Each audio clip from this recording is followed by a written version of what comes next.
Hi dears, எல்லாருக்கும் வணக்கம். Welcome back to our channel Indujha style. இன்னைக்கு நம்ம சேனல்ல நம்ம வந்து intermittent fasting 21 days challenge மாதிரி பண்ணிட்டு இருந்தோம்ல. அதுல வந்து இன்னைக்கு 18th day. நான் வந்து GM diet நேத்துல இருந்து பண்ணிட்டு இருக்கேன். intermittent plus GM சேர்த்து பண்றேன். இன்னைக்கு வந்து GM dietல day 2, intermittent fastingல வந்து 18th day. என் கூட சேர்ந்து யாரெல்லாம் இன்ன வரைக்கும் டயட் பண்றீங்க அப்படின்றத எனக்கு கமெண்ட்ல சொல்லுங்க.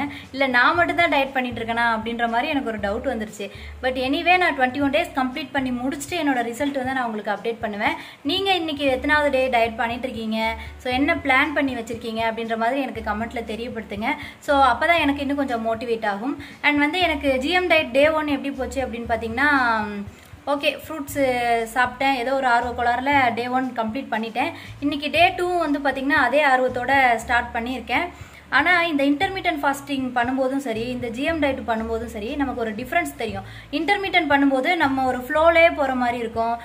எப்பயும் வந்து ஒரு மாதிரி சோர்ந்து போய் ஃபீல் பண்ண மாட்டோம், டவுனாக ஃபீல் பண்ண மாட்டோம். ஆனால் இந்த ஜிஎம் டயட்டில் அடிக்கடி நமக்கு வந்து மூட் ஸ்விங்ஸ் ஆகும். ஏன்னா வந்து நம்ம இன்டர்மீடியன்ட்ல அட்லீஸ்ட் ஒரு மீல் எடுத்துப்போம், ஏதோ ஒன்று செஞ்சு சாப்பிடுவோம். ஆனால் ஜிஎம்ல அவங்க கொடுக்குற மெனு தான் நம்ம சாப்பிடணும். டே 1 ஃப்ரூட்ஸ்னா ஃப்ரூட்ஸ் தான் சாப்பிடணும், டே 2 வெஜ்னா வெஜ் தான் சாப்பிடணும். இப்போ வந்து நேற்று ஃப்ரூட்ஸ் டே என்னதான் நமக்கு வந்து அடிஷ்னலாக நமக்கு ஃப்ரூட்ஸ் சாப்பிட பிடிக்கும். ஆனால் நம்ம வந்து ஃபுட்டை அவாய்ட் பண்ணிட்டு ஃப்ரூட்ஸ் மட்டும் அப்படின்றப்ப ஃப்ரூட்ஸே வெறுத்துரும். ஸோ அந்த மாதிரி இருக்கும். இன்னைக்கு வந்து டே 2.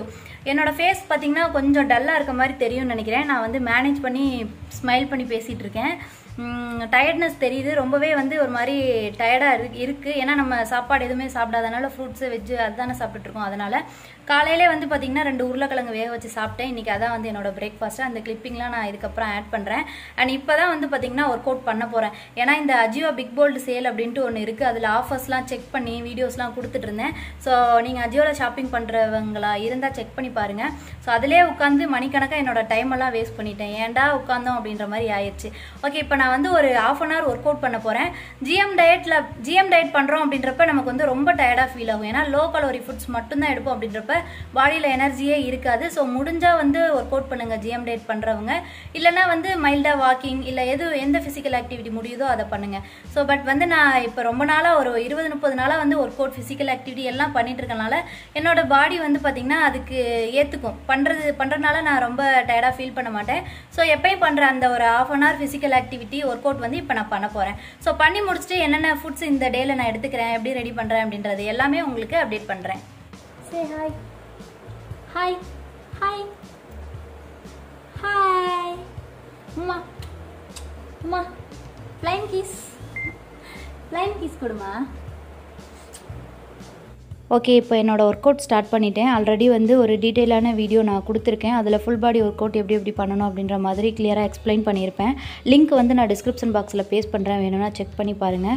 அண்ட் இந்த 21 days சேலஞ்ச் முடிச்சுட்டு அண்ட் என்னோட ஜிஎம் டயட்டும் நான் முடிச்சுட்டு என்னோட ரிசல்ட் நான் உங்களுக்கு அப்டேட் பண்ணதுக்கப்புறம் நிறைய ஒர்க் அவுட் சேலஞ்செலாம் பண்ணலாம் அப்படின்ற ஒரு ஐடியாவில் இருக்கேன். ஸோ உங்களோட ஐடியா என்ன மாதிரியான கண்டென்ட் வந்து எங்கிட்ட இருந்து எக்ஸ்பெக்ட் பண்ணுறீங்க, இந்த சேலஞ்ச் முடிச்சுட்டு நம்ம எந்த மாதிரியான வீடியோஸ்லாம் போடலாம் அப்படின்ற மாதிரி எனக்கு கமெண்ட் செக்ஷனில் தெரியப்படுத்துங்க. ஸோ அதுக்கேற்ற மாதிரி நான் வந்து கண்டென்ட் ரெடி பண்ணுறதுக்கு எனக்கு வந்து யூஸ்ஃபுல்லாக இருக்கும்.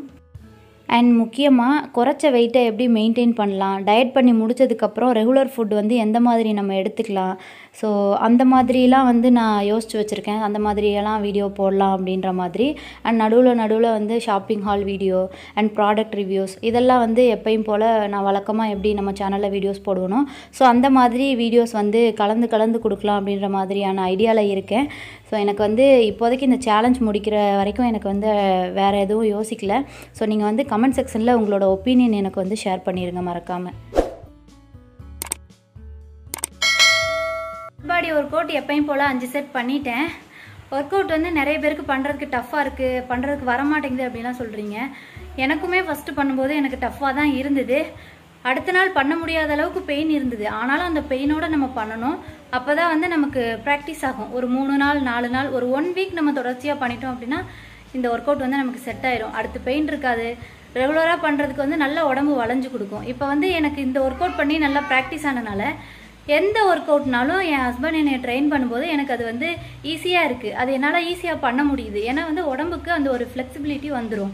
ஸோ நம்ம ட்ரை பண்ணால் தான் நமக்கு வந்து பார்த்திங்கன்னா எந்த ஒர்க் அவுட்டுமே பண்ணுறதுக்கு வரும். ஸோ ட்ரை பண்ணாமலே இது கஷ்டமாக இருக்குது, இது பண்ண முடியல அப்படின்னு சொல்லாதீங்க. ஜஸ்ட் ஒரு ட்ரை கொடுத்து பாருங்கள். அண்ட் இப்போ என்னோடய ஒர்க் அவுட் முடிச்சிட்டேன். ஒர்க் அவுட் முடிச்சுட்டு ஒரு 10 minutes எப்பயும் போல் ரெஸ்ட் எடுத்துகிட்டு அதுக்கப்புறம் மற்ற வேலைகள்லாம் பண்ணுவேன். இன்றைக்கி என்னென்ன வெஜிடபிள்ஸ் வாங்கி வச்சுருக்கேன் அப்படின்றத உங்களுக்கு காமிக்கிறேன். இன்றைக்கி வந்து என்னோடய ஃபுட் வந்து பார்த்திங்கன்னா ஒன்லி வெஜ்ஜு. மார்னிங் வந்து நம்ம பொட்டேட்டோ வேக வச்சு சாப்பிட்ணும். அண்ட் இன்றைக்கி எங்கள் வீட்டில் பிரேக்ஃபாஸ்ட் என்ன அப்படின்னு பார்த்தீங்கன்னா ராகி சேமியா. இன்டர்மீடியன்ட் ஃபாஸ்டிங் பண்ணுறோம் அப்படின்றப்ப இது ஒரு ஹெல்தி ஆப்ஷன் தான். ராகி சேமியா ரொம்ப நல்லாயிருக்கும். பட் நான் வந்து ஜிஎம் பண்ணுறேன் அப்படின்றனால என்னோடய பிரேக்ஃபாஸ்ட் என்னன்னு பார்த்தீங்கன்னா இன்றைக்கி டே 2 மார்னிங் வந்து உருளைக்கிழங்கு தான் எடுத்துக்கணும். ஸோ 2 உருளைக்கிழங்கு நல்லா கழுவிட்டு இந்த மாதிரி வேக வச்சு எடுத்து அதை மசிச்சு மஞ்சத்தூள் அப்புறம் வந்து சால்ட், பெப்பர், வெங்காயம் எல்லாம் ஆட் பண்ணி ஃபைனலாக வந்து கொத்தமல்லி எல்லாம் தூவி ஸோ இந்த மாதிரி எடுத்திருக்கேன். உருளைக்கிழங்கு அப்படியே வேக வச்சு சாப்பிட பிடிக்கும் அப்படின்னா தாராளமாக சாப்பிட்லாம், அது பெஸ்ட்டு. எனக்கு வந்து அந்த ஸ்மெல் பிடிக்காது அப்படின்றனால இத்தனை எக்ஸ்ட்ரா பிட்டிங்லாம் நான் வந்து ஆட் பண்ணியிருக்கேன். ஸோ இப்படி பண்ணும்போது அந்த ரா ஸ்மெல் தெரியாது, சாப்பிட்றதுக்கு வந்து ஈஸியாக இருக்கும். அதனால் அண்ட் இன்றைக்கி டேயில் நான் வந்து வாங்கி வச்சுருக்க வெஜிடபிள்ஸ் எல்லாம் நான் வந்து உங்களுக்கு காமிச்சிடுறேன். மஷ்ரூம், ப்ரொக்கோலி, அப்புறம் வந்து 2 வெள்ளரிக்காய் அண்ட் வந்து கொஞ்சம் கேரட்ஸு. இதை வச்சு தான் வந்து இந்த டே வந்து நான் டயட் பண்ண போகிறேன். நார்மலாக ஜிஎம் டயட்டில் வெள்ளரிக்காய், கேரட் இது 2 மட்டும் தான் நான் வெஜிடபிள்ஸ் டே அன்றைக்கி எடுப்பேன். பட் இன்றைக்கி வந்து காளான், ப்ரொக்கோலி இதெல்லாம் கூட வாங்கியிருக்கேன். ஓகே, இதை வச்சு நான் வந்து என்னோடய லஞ்ச் எப்படி ரெடி பண்ணுறேன் அப்படின்றத காமிக்கிறேன். ப்ரொக்கோலி வந்து க்ளீன் பண்ணி வச்சுருக்கேன். கொஞ்சம் ஸ்வீட் கார்ன் வந்து வேக வச்சு எடுத்து வச்சுருக்கேன். அண்ட் வந்து காளான் க்ளீன் பண்ணி வச்சுருக்கேன். கேரட் வந்து துருவி வச்சுருக்கேன். ஒரு வெங்காயம் கட் பண்ணி வச்சுருக்கேன். கொஞ்சம் கொத்தமல்லி வந்து இந்த மாதிரி கட் பண்ணி வச்சுருக்கேன். பேன் ஹீட் ஆனதும் வந்து 1 ஸ்பூன் அளவுக்கு கோகோனட் ஆயில் வந்து நான் ஆட் பண்ணிக்கிறேன். ஸோ தேங்காய் எண்ணெயில் குக் பண்ணுறது எனக்கு பிடிக்கும். குக்கிங் பர்பஸ்க்காக நம்ம வந்து 1 ஸ்பூன் ஆயில் வந்து ஆலிவ் ஆயில் இல்லைனா கோகோனட் ஆயில் சேர்த்துக்கலாம். ஆயில் சேர்த்ததுக்கப்புறம் நான் வந்து காளானை ஃபஸ்ட்டு சேர்த்துக்கிறேன். காளான்லேருந்து தண்ணி வெளியே வரும். ஸோ அதனால் அதை ஃபஸ்ட்டு சேர்த்துருக்கேன். நார்மலாக வெங்காயம் தான் ஃபஸ்ட்டு சேர்த்து வதக்குவாங்க. பட் எனக்கு வெங்காயம் வந்து கொஞ்சம் க்ரன்ச்சியாக இருந்தால் பிடிக்கும் அப்படின்றனால நான் அதை ஃபஸ்ட்டு வதக்கலை. ஃபஸ்ட்டு காளான் நல்லா வதக்கிட்டு தண்ணி வந்து வெளியே வந்து ட்ரை ஆனதுக்கப்புறம் ப்ரொக்கோலி சேர்த்துட்டு அதையும் லைட்டாக வதக்கி விட்டுட்டு அதுக்கப்புறமா வந்து கட் பண்ணி வச்சுருக்க வெங்காயம், கேரட் இதெல்லாம் சேர்த்துக்கிறேன். ஸோ வெங்காயம், கேரட் கடைசியாக சேர்க்கும்போது அது ரொம்ப வதங்கி இருக்காது. ஸோ சாப்பிடும்போது நமக்கு வந்து ஒரு மாதிரி க்ரன்ச்சியாக அது நல்லாயிருக்கும். என்னோட டேஸ்ட்டுக்கு தகுந்த மாதிரி நான் வந்து இது ப்ரிப்பேர் பண்ணுறேன். அண்ட் இது கூடவே வந்து பார்த்திங்கன்னா நான் ஸ்வீட் கார்ன் வேக வச்சு வச்சுருந்தேன்ல அதையும் சேர்த்துக்கிறேன். ஸ்வீட் கார்ன் வந்து நான் 2 இல்லை 3 அந்த மாதிரி வாங்கிட்டேன் அப்படின்னா கொஞ்சம் நான் யூஸ் பண்ணது போக மீதியை வந்து உதுத்து ஃப்ரிட்ஜில் ஸ்டோர் பண்ணி வச்சுக்குவேன். ஸோ அப்பப்போ அந்த வீக்குள்ளே நான் வந்து என்னென்ன ப்ரிப்பேர் பண்ணுறேனோ எதுக்கு எனக்கு வந்து சேர்த்துக்கணும்னு தோணுதோ இந்த மாதிரி சேர்த்துக்குவேன். ஓகே, இப்போ வந்து உப்பு சேர்த்துட்டேன்.